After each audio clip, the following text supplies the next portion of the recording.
सबसे बड़ा धमाका। DJ Raja in the mix, floor तोड़ दो।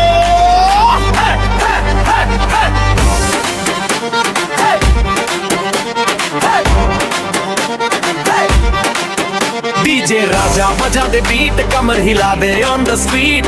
नच नच नच रे छोरी, तोड़ दे फ्लोर तू जोर से चोरी।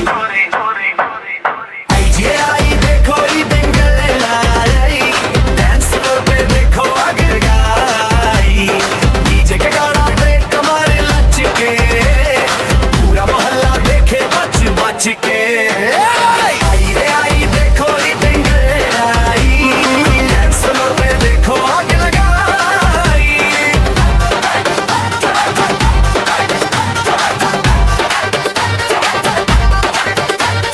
तोहर लचके कमरिया जैसे स्प्रिंग बा, हिलेला नगरिया जब मरेलू स्विंग बा। अरे लाली बिंदिया चमके चूड़ी, देखी के तो है दुनिया मोड़ी।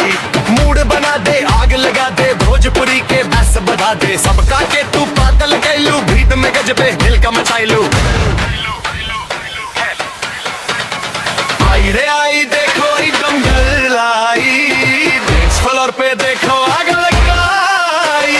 डीजे के गाना पे कमर लचके, पूरा मोहल्ला देखे बच बच के।